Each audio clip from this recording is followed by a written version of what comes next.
Oh, look out. Footy's back. G'day. I'm 1996 North Melbourne Kangaroos legend Anthony Rock. Wait, no, I'm not. I'm Jaymz Clements. I am flying the Roos flag today. I've always been a massive fan. Love this North Melbourne. I've always loved Alistair Clarkson. You've loved Clarko Ball. Master coach, I'll tell you that much. I am Jaymz Clements. I am the host of the AFL Today Show, your new favourite one-stop shop for all things footy. Joining me for this, can you believe it? Bloody round 17. 17 is done. His local weirdo, full-blown footy nuff. He just got kicked out of Marvel for causing a havoc. It's Alex Donnelly, noted Swans fan. Yeah, power walked my way over here from Marvel Stadium. Got all the angst out of my way over here. But I tell you what I appreciate. The stats guy pre-planned this day off full well knowing that North Melbourne were going to get the job done for one reason, Jim. I don't know what it was. 28th parallel. Oh, yeah, of course.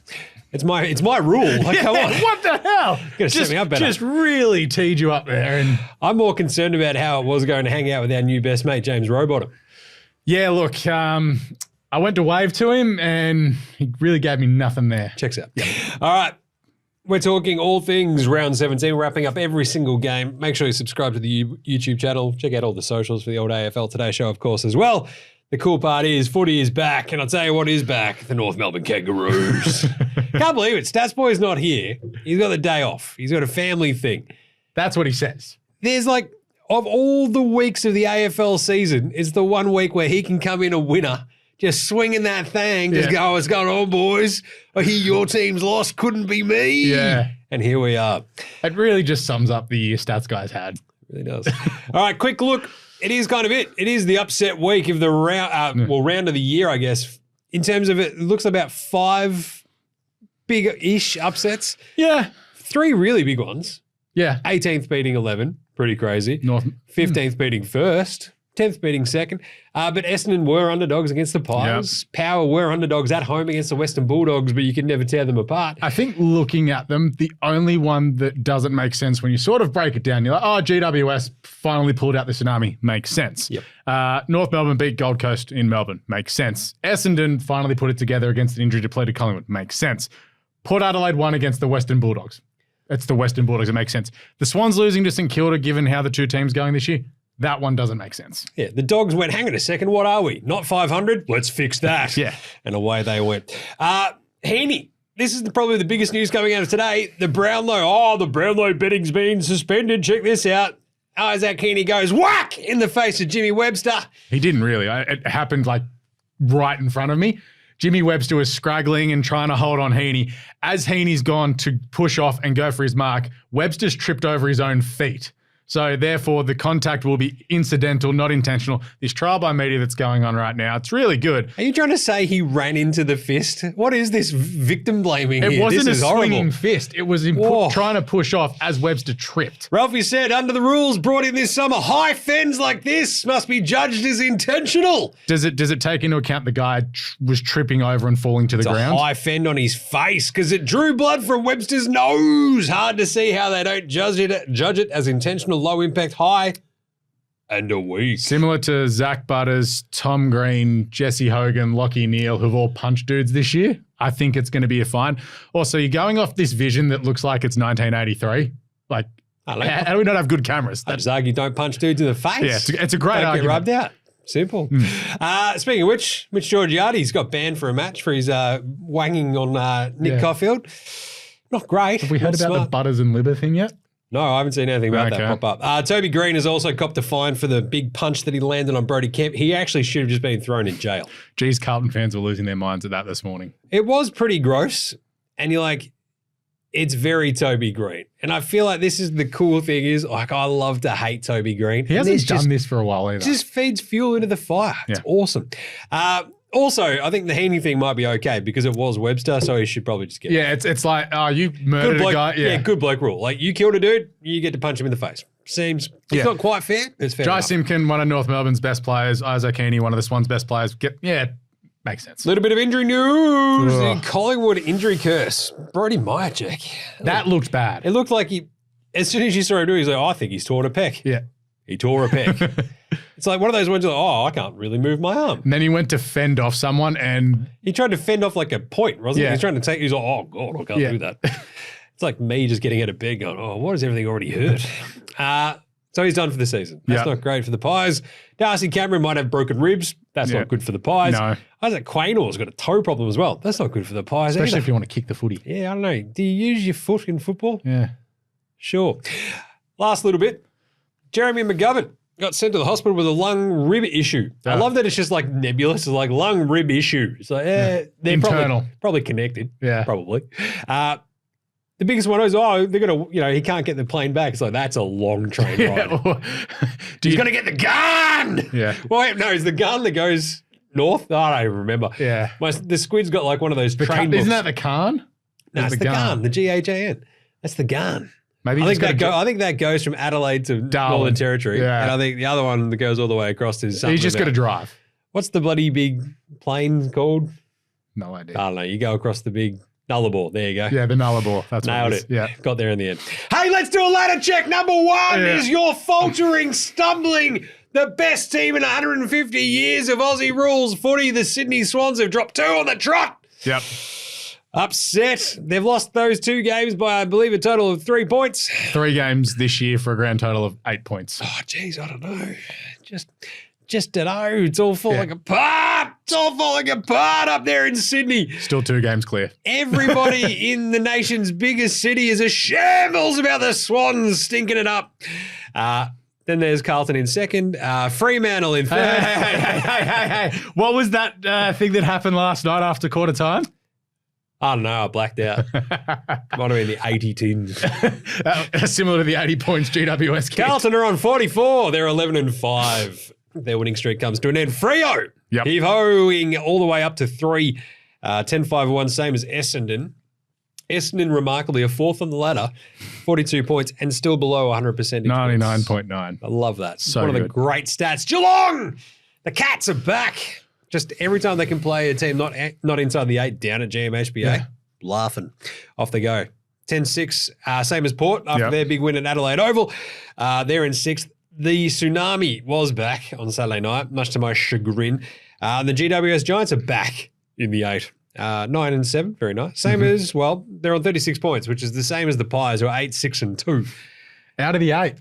Well, they're in 8 at the moment. No, they're not. Oh, no, they're not. I've got the live ladder here. They're 9th. They've jumped. Brisbane are How up to did that not 7th. upset? GWS at 8th. Collingwood 9th. Melbourne 10th. Let's do that again. Brisbane are 38 points, so that puts them at 9-6-1 after their win over Adelaide. GWS are in 8. They're back in the 8, which is why I nice. screenshot of the live ladder.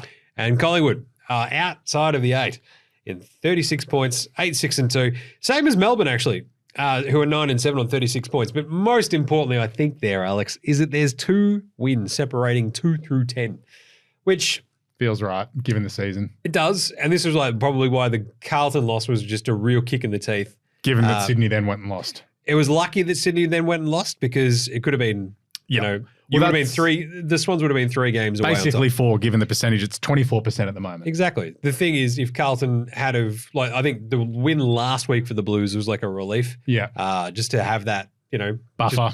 Put the buffer in there. That's why. And yeah, if you lose 2 games, it's just chaos. Yep. Chaos. Where were we? The line of 11th. demarcation. Of course we were. The Western Bulldogs at 8-8. In 11th. And same with the Suns in 12th. Because where did they play this week? Oh, that's right. Below the 28th parallel. My theory's undefeated. It's ridiculous. Quite literally this year. I'm not some sort of brain genius. Clearly. But this one might be my best. Simple as that. 28th parallel. Go below it. Can't win. Dimmer didn't like that. We'll talk about that later. Hawthorn, 8-8. They went to Geelong and never want to go back. No. Why would you? Yeah. Oh, Cryo's lovely. If you want to get stabbed. St Kilda, 6-10. They're in 14th. Adelaide in 15th, 5-10. The West Coast Eagles are 3-13, and it feels worse than that. It does. It's like, got your wins in there early, boys, because North are off the bottom of the ladder. They're at 8 points. They're 2-14, but their 66.1 percentage is better than the Richmond Tigers. That is a tough one. The Tigers are on the bottom of the ladder. They're in 18th for the first time in the history of an 18-team competition. Yep. That is your round 17 ladder check. Time for Fraud Watch. No, Vent Sesh. Let's do it. I was going to say Fraud Watch. Literally every team in the competition but Fremantle right now. 1 through 10. Everyone but Fremantle. It's a purple haze. Freo beat Sydney last week and then backed it up with another win. Therefore, they aren't frauds. They were pretty lucky. For this week. Nice week to cop Richmond. Yeah. Vent Sesh. Andrew Gillen-Dillon. Tough week for him to be like, you know what, man? Umpiring is the best it's ever been. Friday night was good. I'll pay that. Everything else sucked. What are we doing? It was a schmozzle across the weekend. I hate talking about umpires, but to reiterate a point from the, we always keep bringing it up, just the hypocrisy and the sheer, remember, like, stand. You can't move an inch. Yeah. Like the amount of times this weekend where it's just like a dude sort of doing a bit of a dance. There was one There was today. one where it's like, I think one of the GWS Giants dudes was literally trying to keep his balance, didn't give away the 50. Very smart. There was one time in the Swans and Kilda game today. The umpire literally told Lewis Melican, I reckon, 5 times to move. At this point, I'm just like, just blow the 50. He hasn't moved. And I'm a Swans fan. It's just like, what are you doing? It's the same as the 666 warning. What point do we just stop giving warnings? Because that happened last night as well. Yesterday afternoon, wasn't it? Yeah, we've had the 6-6 in for 66 years. It's ridiculous. But to reiterate another point from the other day, this felt particularly egregious this week, even though some of the games weren't great. But yesterday afternoon was awesome because you had a Port Western Bulldogs game that was fascinating, going head-to-head with an unreal Gold Coast North game. Didn't expect to be saying that sentence. No. But what are we doing with this scheduling? It feels like this fixture is being put together by a drunk madman just throwing darts at a board. It's a Canadian. It's me. It's actually a Canadian. That just sounds like it's just me putting it together. Seriously, it's like, double 20. Bang! 2 early Arvo games on a Saturday. What do you reckon? Bang! Triple 3. 3 overlapping games on a Sunday. Off we go. Yes. How can we absolutely hamstring our commercial agreements? And, you know how advertising works, Alex? Yes, I do. Ideally, you have the most eyes humanly possible on said product at any one time. So on your inventory, yes, right, you need to have that reach as many people as possible to eke out as many dollars from the people willing to pay for those ads, right? Yes.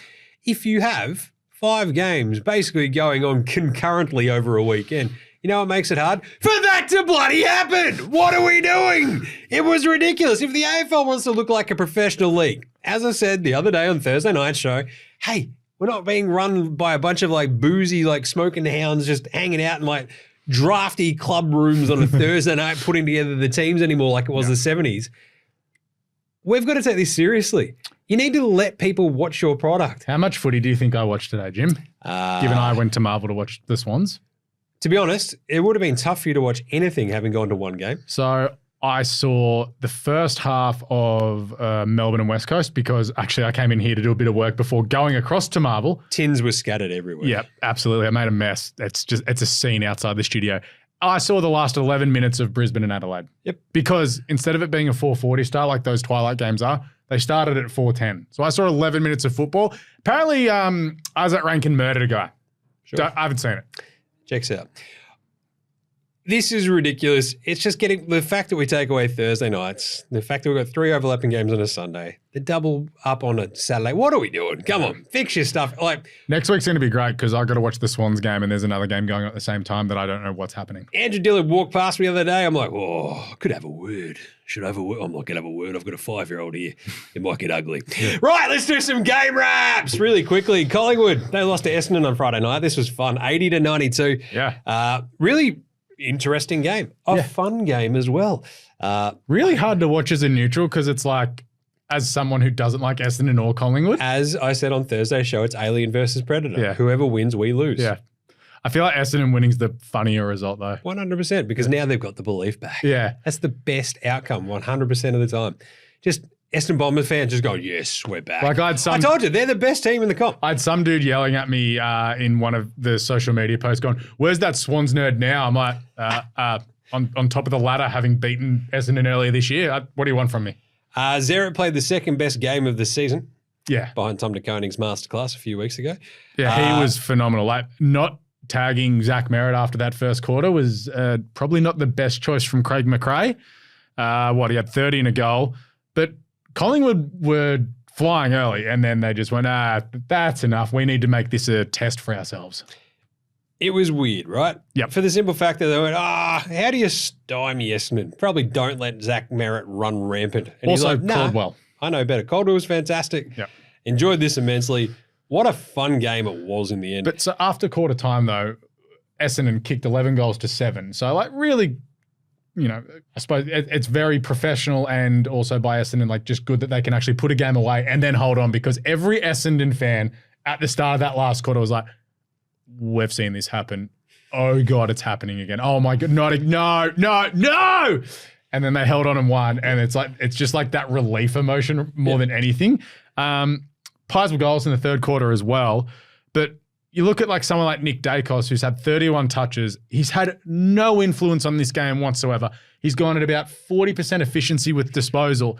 He's had no impact. And someone's like, oh, Nick Dacos is great. It's like, what are you watching? He was bad. He was listed as Collingwood's best, Alex. He was nowhere near Collingwood's best player. Jack Crisp was Collingwood's best player. Crisp was awesome. He wasn't in Collingwood's best 5 players. And if he was, that shows how bad Collingwood were. You've got to stop relying on him. Jordan De Goey looks like he's sore, like he's been in Bali. And actually, we didn't touch on this. After the Gold Coast game, they stayed at the Gold Coast for an extra day to go to the theme parks. A few players also went to Bali in the mid-season bye. For a team that's mid at the moment, as Collingwood are, doesn't look like the best of ideas, especially when your season now looks cooked. Settle down there, Kane Corns. Did he yell? You know about who that was today? Awesome? Nate Caddy. Yeah, he's That great. kid rules. Is he in the Jed Walter category? He's not in the Jed Walter category just yet, but he is a weapon. And the best part is I just enjoy watching him play. Yeah. He's like there's like a smaller Sam Draper or something, right? Better hair. This is kind of fun. And the Essendon fans were getting up. Like Langford kicked a couple, Wright kicked a couple, Stringer threatened a couple of times, and then just it's like, yo, can you remember that it's like a contract year still? Maybe he's got that extension like already in the inbox, and he's just like, ugh. Just waiting to sign it. It's good for Essendon to win a big game in the primetime slot. 100%. It gives them the belief. Yeah. So how are the two fan bases feeling? Essendon fans are like, we're winning the flag. Yep. Pies fans are like, can we stop getting injured? This is getting bad. So you have Pie fans that are going, okay, this sums up the last 2 years of making these mad comebacks and getting the job done. And now it's finally catching up to us only playing 20, 25 minutes of good footy a game. But you're also relying too heavily on someone like a Dacos or a De Goey to step up and do it. And when they're not having much impact, no one else is stepping up. They're just missing dudes. Yeah. They're like 8 players out. Like Steel Side Bottom had side. 34 as well. Yeah, it's crazy. Yeah. They're in trouble. That third quarter, though, for Essendon was really, really good. They just put him to the sword. It was absolutely exhilarating. Yeah. I love me some Caldwell. Hey, Saturday, North Melbourne got a win. Yeah. 87-83 over the Gold Coast Suns. The 28th parallel remains unbeaten. So does Dimmer not swearing at press conferences. Wow, yeah. When somebody please think of the children. Who swears? I mean, really, come on, man. I love people getting, it's not the time or place. It's like, it's a press conference. And Who it's cares? also a coach who's frustrated at his players who he knows are better. I'll talk about it again later. That's how much I love it. The Gold Coast Suns. Yeah. I don't know if they're good. It's just, I love them. I do too. I'm a truther. I'm all about the Suns, but wow, can this team show up once? It's like, this is North, who played really fun football. LDU is fantastic. McKercher was incredible. It didn't even take 7 goals from Suva or something to get them over the line, right? Yeah. This was an all-round, Simpkin was a team win. It was a really, really good win. The Suva kick 3, and at no point did he threaten to grab it by the scruff of his neck. It felt like, especially in the second half, I'm like, is he out there? What's happening here? Sam Day going down, I reckon, cost the Suns because he was the one who was threatening to do that in the forward line. Yep. Zerha was handy again as well. I feel like if North... was it Liam Shields as well, popped up with a goal here, and you're like, all right, cool, but Sheasel, LDU, and McKercher, it's going to be great when McKercher goes to Tasmania in 3 years. In 2 years' time, that is going to be an awesome midfield. Thing is, this is what the Suns should be right now, and they can't do it away from But it's also if you look at North and they get a semi-decent half-forward flanker or someone off half-back who can also take a mark and run, they're going to be a pretty decent team. They've got the bits and pieces, but they're missing just that final thing goes, yes, that's a team. There's some harmony. 100%. Noah Anderson was good. Noah Anderson was good. Flanders still topped the ton in SuperCoach, which is all good. But outside, Noah Anderson had 30. Yeah. Flanders had 27. Kicked the goal as well, which is very good. But Matt Rowell, goes off injured at some point as well, didn't he? I think. I was watching it. But it's also you felt like in that last quarter that it's just Gold Coast are eventually going to get there, and it's just another heartbreaker for North Melbourne, and then Ainsworth misses that goal. It's North are going to win this. Yep. It did feel like Ainsworth was always going to kick it too. Yeah. It was weird. Anyway, how do both fan bases feel about this? Because if you're a Suns fan, you're just like, You've broken a TV. what are we doing? Like, this is like, if you were a legitimate Suns fan watching that game, you're like, this makes actually 0 sense now. Yeah. Well, it's also, so if Gold Coast win those 2 games, so because I'm including this in Kilda game, they're 10-6 and they are 6th. They're literally 6th if they beat St Kilda and North Melbourne. Yep. Nice one. North Melbourne fans naked. Love it. Shirts off. Stats flares. boy, no one's heard from him at all as well. Like, I think no. We got one message. Get that up your Paul Roos. Yeah. It was weird that he said that. Yeah. But He was warranted. Yeah. So good job, Roos fans. I'm worried for Enjoy North. it. Like, is this like their high and they might come crashing down in the next month? Well, it should be.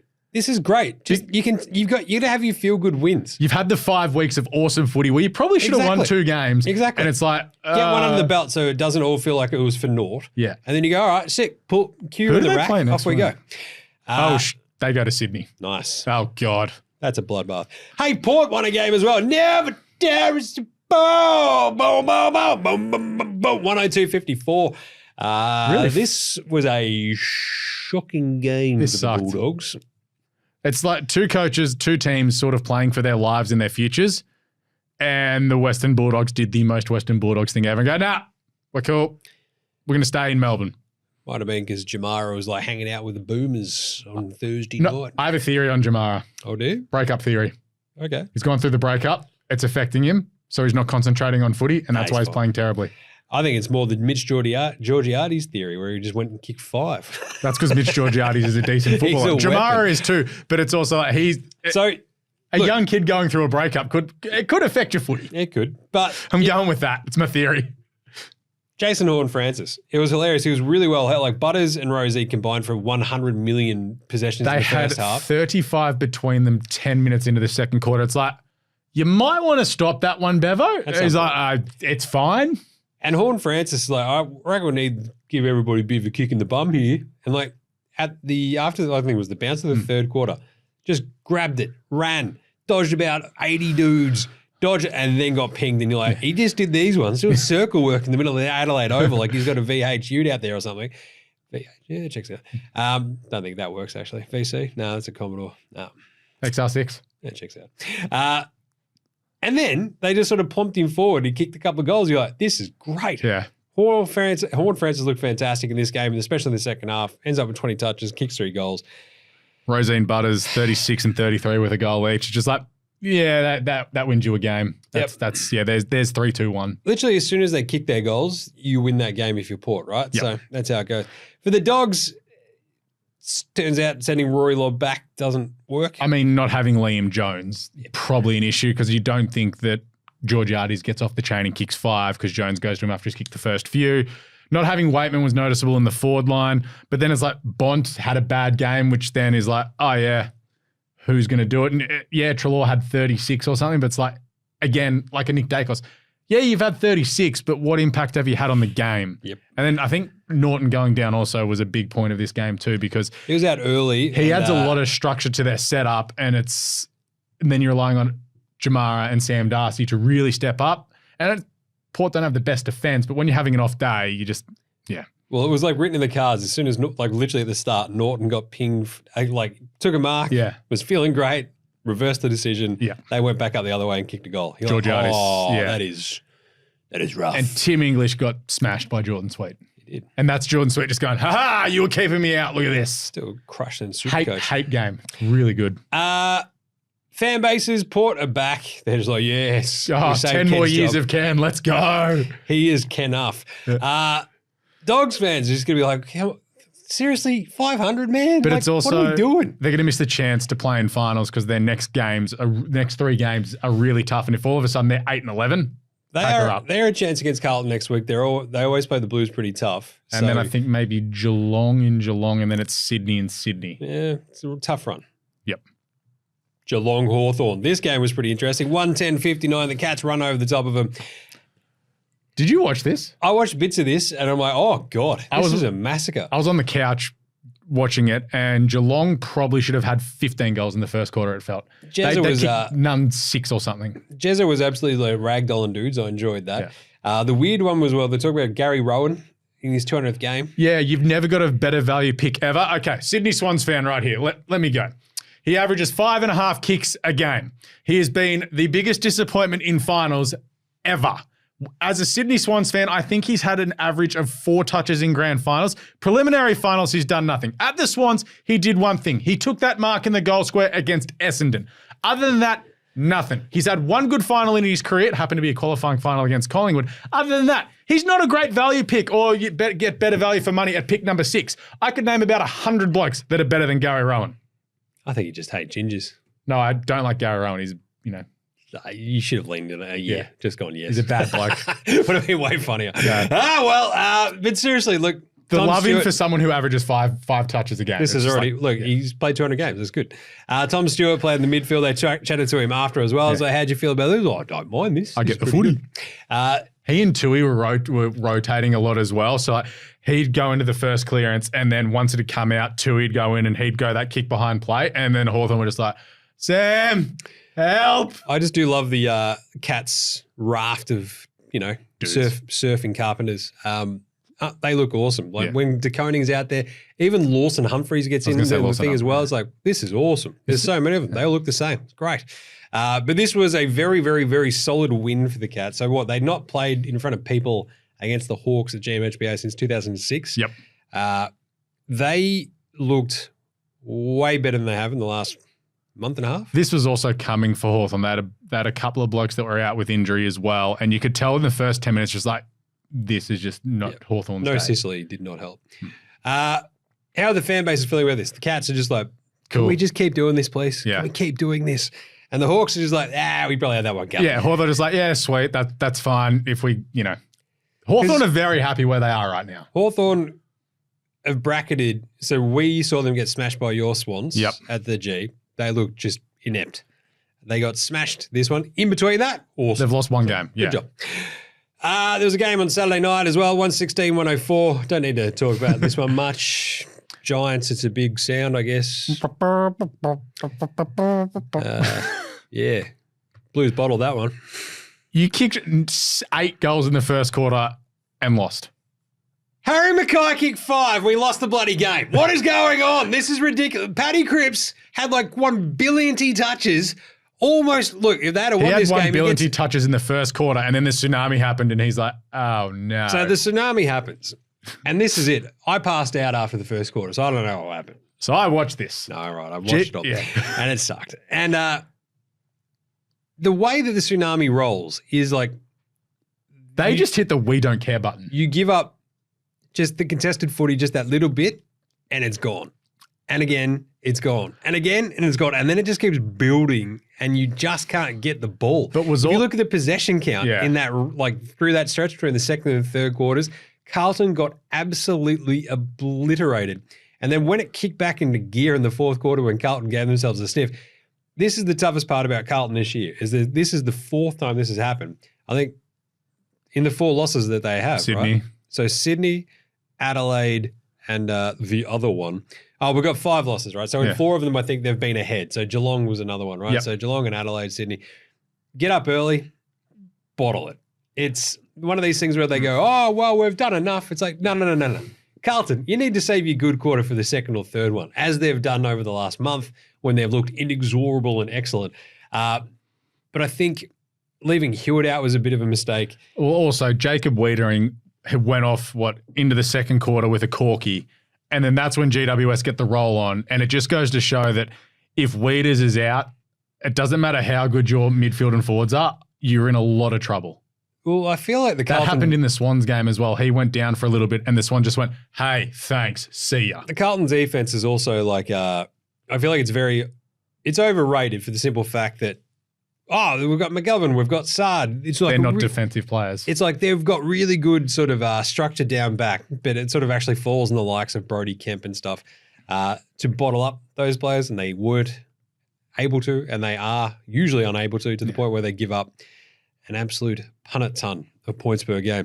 And it'll bite you on the bum. And that's exactly what happened. But the thing is, this is exactly what I expected. If you roll it back to like Wednesday's show, I'm tipping GWS because everybody spent the last week blowing smoke up Carlton's proverbial rear end. The footy gods went, nah. And I'm like, we're going to GWS this week. We're going to lose. Check this out. It's exactly what happened. Just saying. Called it. Hey, Jim, did you then turn around and say that they were going to win? Yes. Yes, I did. It's like all Carlton fans are just quietly nodding to each other, just not talking about it happening. And it just, when the final siren blows in the grand final, it's like, oh my God, it finally happened. If Carlton turn around and beat the Western Bulldogs next week, this didn't happen. If they lose 2 in the row, panic stations. Yep. It's going to be great. They gave up, it was an 88-13 run across that second and third quarters. It was absolutely ridiculous. They kicked 14 of 16 goals. There was the moment where Patrick Cripps kicked one of those 2. Yep. And it looked like they steadied the ship, got back up 25 or something. Nope. And it just fell apart. Jesse Hogan was great. Hogan was incredible. Like letting him have a run and jump at the footy is not the smartest idea, yet Carlton kept doing it. Well, the flip side is Curnow was just blanketed all night. There was no...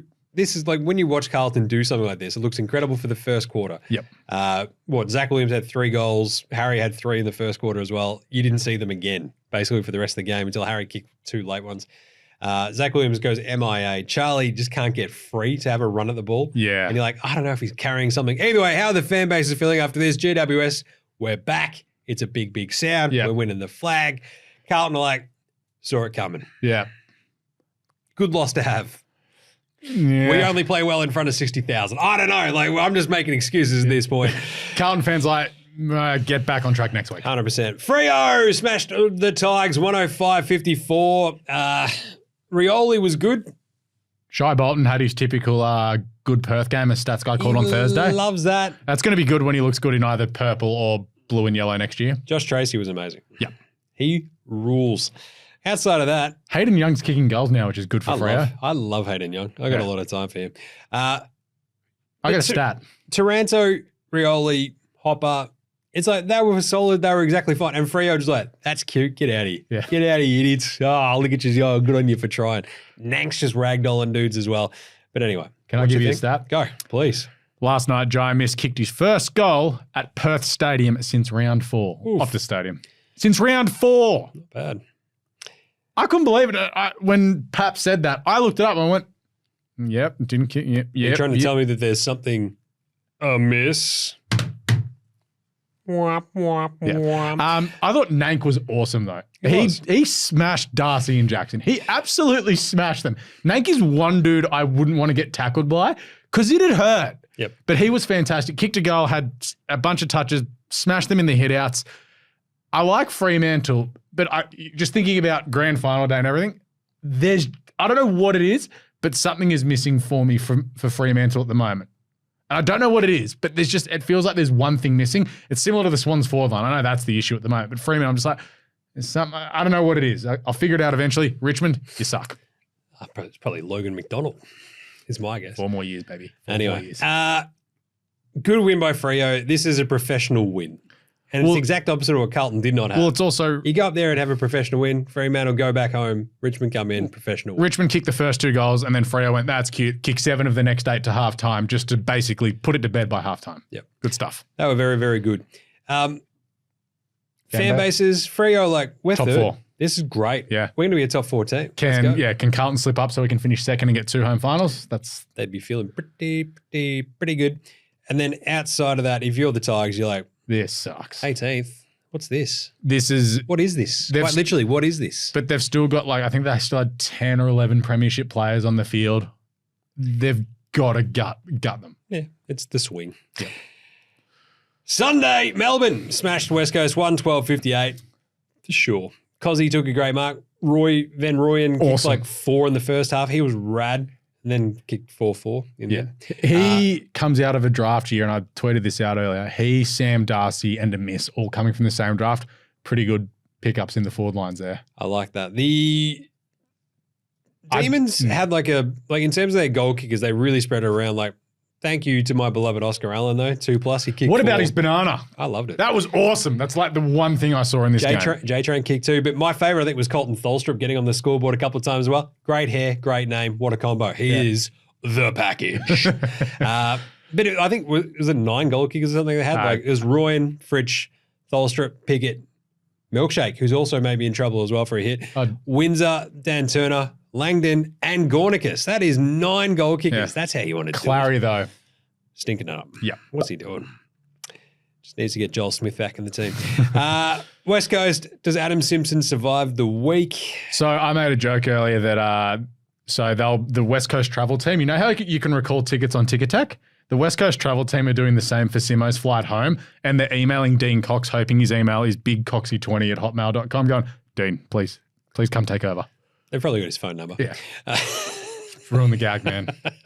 Ruin the gag. How are the two fan bases feeling after that? The D's like, we're still there, I guess. Relief, I guess, that they just did it. So, friend of the show, friend of ours, Andrew Weaver, noted D's fan, noted sad man, talking to him pre-game, going, oh, you'll win this. West Coast Debate is like, no, they're going to smash us. Like, we are so bad. Harley's going to go nuts. We are so bad. This is the worst thing ever. And I text him a quarter time going, so how's that? He's like, yeah, they're bad. I'm like, I told you. I'm not sure if he's representative of all fans. Of all Melbourne fans, he absolutely is. Not at all. Eagles fans are just like, what are we doing? What are we doing? What are we doing? I think it's time for Simpson to go. I still think that, as I said the other day on Wednesday, there is another hill coming for West Coast. They need to get aggressive in the trade and free agency period. All right. Swans, Saints. Take it away, Alex. 84, the St Kilda Saints. Sydney Swans, 82. Yeah, bad kicking is bad football. That was a Ross Lyon masterclass. So St Kilda's positioning throughout the game was just brilliant. They forced the Swans to just like, what are we going to do? Oh, we're just going to kick it long and forward to Dougal Howard and Callum Wilkie. There was this noticeable pocket of space that was open every time a Swans player had a kick about 30 metres in front. Not once did the Swans lower their eyes and just like, oh, short chip. What did St Kilda do all day? Short chip. Just chipped it around and got through the Swans. That's what won them the game in the last quarter and a half. The Swans kicking 3 goals, 11 in the second half, just absolutely Play brutal. the drop! 311! Well done.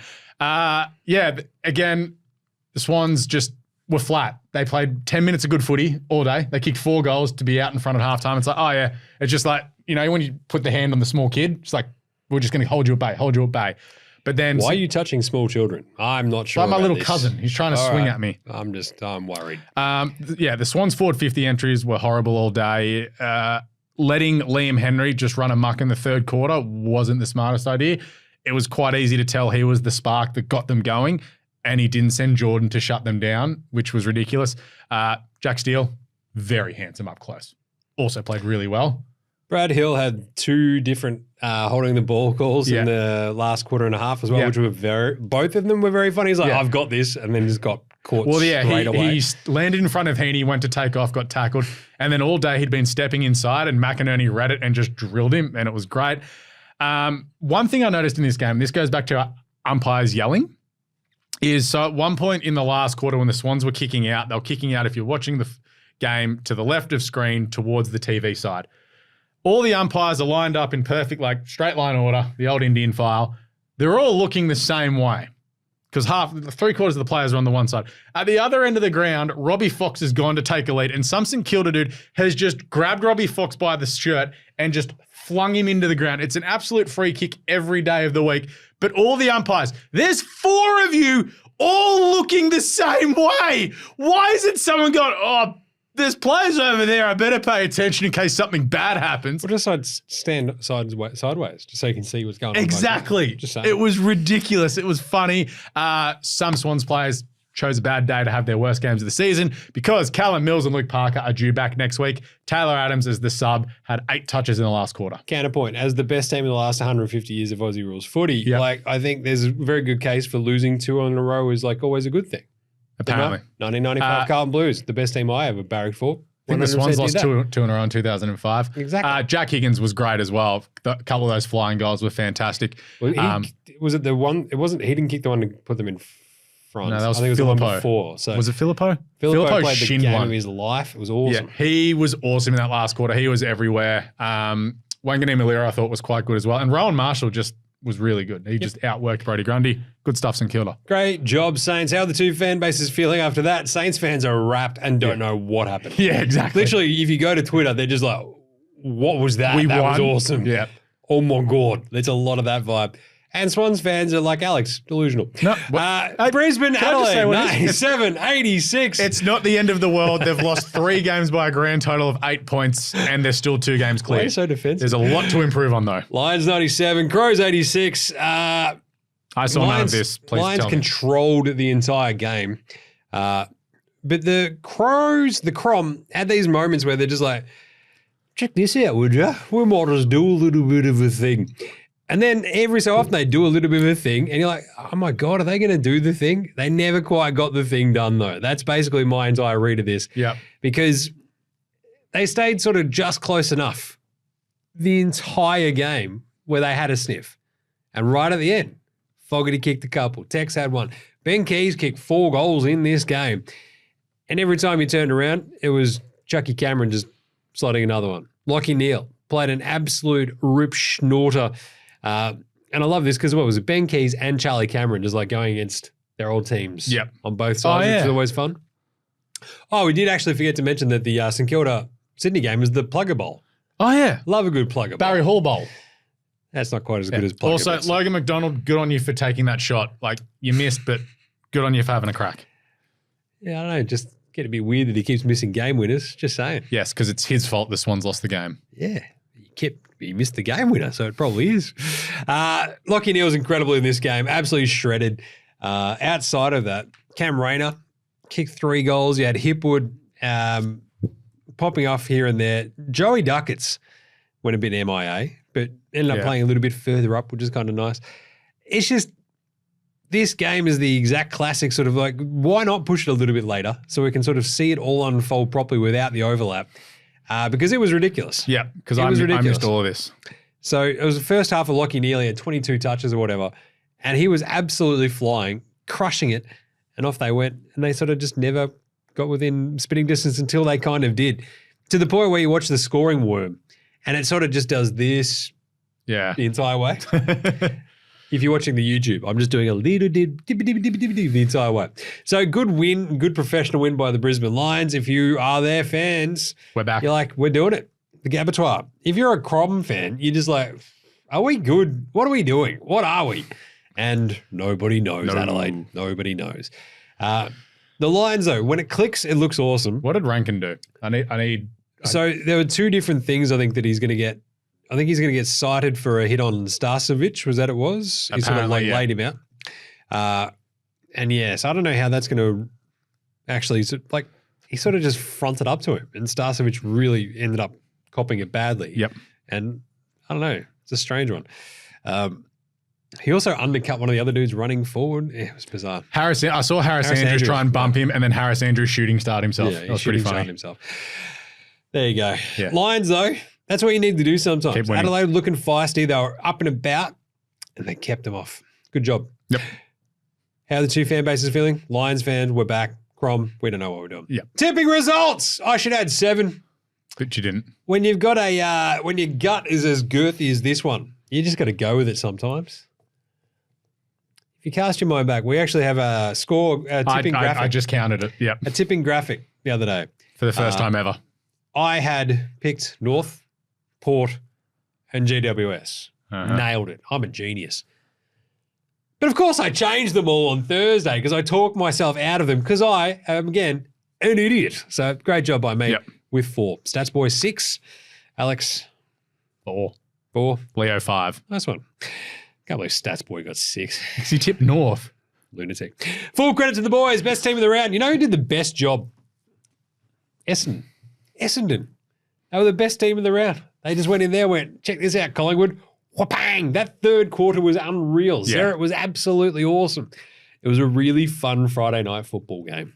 And I think, look, when they've got Ridley, Zerrett, Nick Martin, Caldwell flying around causing all sorts of havoc, like you sort of forgive some of the Sam Draper antics. You think about some of the other things that, like Jake Stringer just like missing shots. We're like, just kick it. What are you doing, man? Yeah. They looked unreal. I loved it. Just love it. Just love it. Stats Boy is out there saying North. Yeah, he's somewhere with a flare. Yep. It's great. He is Millhouse after the Spinal Tap concert. So. Hello. It's also the girl in the gymnastics thing, Mrs. Pommelhorse. He'd like to get down. Full credit to the boys. Alex. GWS, the Tsunami, the 88-13 run. That's utterly insane, especially after giving up the first 8 goals just to go, hey, check this out. Yeah. After also we sort of called them out for being frauds in the last month. They've turned it around. If they can keep doing it, that's scary. The job that Buckley did on Curnow was, Buckley and co. So they were throwing different looks at him. They did a great job. Yeah. Especially without Sam Taylor, without Jay Kelly and Jay Kelly, Josh Kelly. Jay Kelly. Jake's Essendon. Yes. That'll get to me. I'll get to old mate. I think Sam Taylor's back next week as well, which is good for the GWS. I feel like it was another month. Huh. Yeah. You don't want to risk the testicle. No, you don't. Best on ground of the week. Who was the best player? We saw Cripps was there for a minute and then just the game got taken away from him. Butters was absolutely fantastic for Port. So was my beloved C. Rosie. Yep. He was back. Zeret, as I mentioned on Friday, but I'm going to give this one to Matthias Hayes Montagna Rewalt Philippou because he's just a combination of all of them. He was absolutely unreal in that fourth quarter. He just took apart. It's basically like, hey, check out our all-Australian starting lineup of Brodie Grundy, Errol Goulden, Isaac Heen Machine, and of course, Chudley Warner. And he went, that's cute. I'm Matthias Philippou. Check this out. And tout him. Tout all of them. That is your all-Australian starting four up there. Bang! Philippou goes, I don't care. Check this out, boys. We're just going to go and win. He was unreal. He was. So I think it was like 14 touches in the fourth quarter or something. I think it was 11. Booming left boot too. Lockie Neal, honourable mention. Yep. Alex. I'm going McKercher.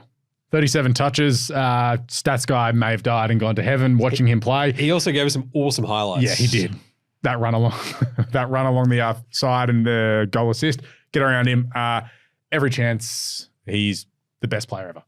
Just going to say it. Sure. That's good. Old mate, no mates. Who's got no mates after this round? The Suns. So the idea behind old mate, no mates is like you get on the team bus and you're just like, oh, this bloke. Check this one out.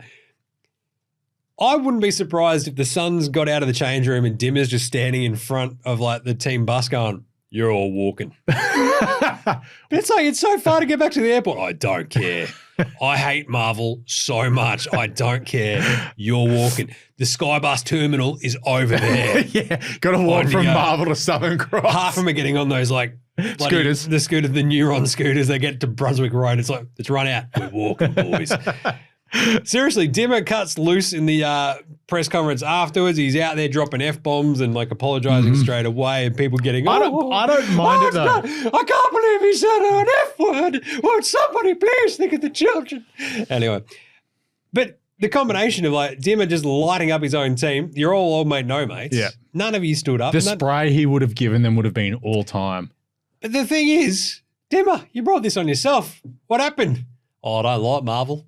What's happened since then, Alex? I don't think they've won a single game. They have not won in 9 tries. You mean that this is a Dimmer coach team because Gold Coast may have won a game there for all we know? Yes, but in the last 9 tries... The Dimmer's been there. Actually, Gold Coast beat Richmond there last year. It's ridiculous. So Richmond were good for part of that. He's just like, I don't like Marvel. I think they lost to St Kilda. Fair. So Dimmer at Marvel is old mate, no mates. The Suns and Dimmer, they're all old mate, no mates. Like...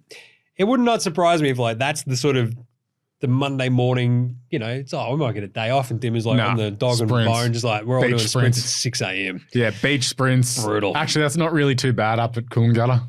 All right. Your old mate, no mates. Harsh one because I really couldn't think of one. And then I went back to Tom Papley taking 3 steps and shanking one out in the full in the last quarter, also kicking a point. Just going that because someone of the skill and talent of Tom Papley, you expect him to kick at least one of those. One of them was just a Barry Crocker shocker from pretty easy angle for someone like him. So I'm going to go him because people will be getting around Logan McDonald having a crack, kicking it from 55, faded late. Tom Papley's like, mate, this is what you do. Papley missing everything was pretty funny. That's definitely an old mate, no He mates. took 2 steps and kicked. It's like, again, routine. Do your thing. Why I can't stand very quickly, going back to Friday night, BT on the call. 17% of the respondents to that AFL fan survey basically need to have their head checked because he called Bobby Jones 3 different times. Yeah. Bobby Jones, Alex. Old-timey golf player? Yep. Bobby Jones? Robert Tyre Jones was an American amateur golfer who was one of the most influential figures in the history of the sport. He was also a lawyer. Did BT just read like an old-timey golf dude's biography in his like passive house and just go, that's just stuck in my brain now? It's just like, it's like the monkey banging the 2 things together. Maybe he's got a trip to Augusta. Like, Bobby Jones. Like, it makes Bobby Hill. Everyone knows who Bobby Hill is. They won the premiership last year. He won the Norm Smith. He won the bloody Norm Smith. What are we doing?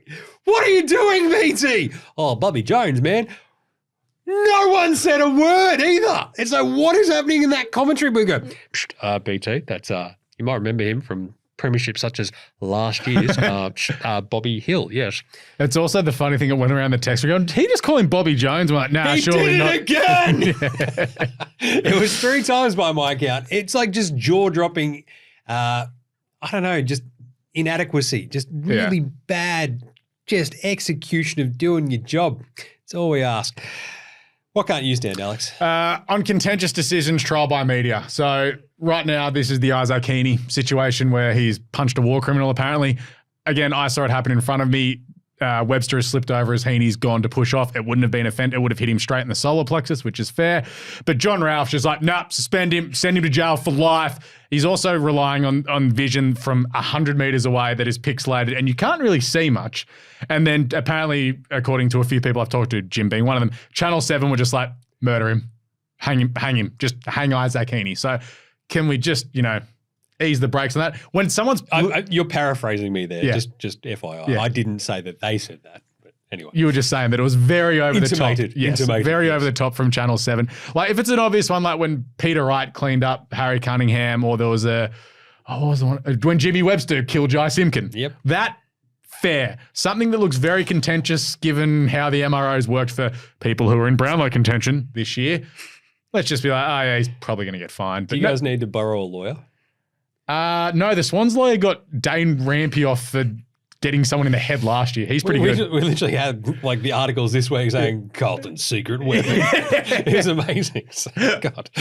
Anyway, the trial by media aspect of this is very interesting though, because for Ralphie to come and go, these quite literally, he spelled it out very specifically. But it's also like he hasn't looked at the incident. That he's looked at it. He was like, he was commentating the game. I think he was there as well. But obviously Webster is falling, but the whack, like the thing is, I think it's the whack and the intention behind it.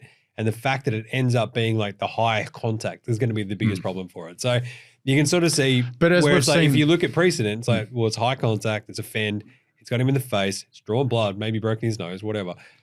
You can see where I go, it's probably a week. But as we've and seen it'll probably this get year, overturned. So I'm just saying. As we've seen this year when people have been falling over when certain things like that have happened and it's incidental, it's been thrown out. I love you, Patrick Cripps. SuperCoach Wash from this week. Charlie Curnow, he's cooked that one. Yeah, that sucks. Don't you hate her? Oh, God, breaking my heart. But it was good to see if you jumped on C Rose E, you got repaid big time, 168. Butters goes massive again as well. But my favourite from this week was Sean Manor from Heaven, ripping off 118. His third game. The Werribee superstar. That was awesome. He stayed on my bench all season. He's still there. That's bloody great. Otherwise, cooked it, I think, for a lot of the big primos, but we'll break all this down on the official AFL Supercoach podcast tomorrow. But there's like some massive, massive, massive dizzying highs, and then some of the primos are just like, ugh. This way, yeah. So I reckon most of your primos are sitting there like, he got 140, he got 90. Errol Goulden. And then Clary Oliver's like, I got 38. Errol Goulden, 85. Caleb Sarong, 84. Sam Walsh, 69. Jordan Dawson got 60. Yep.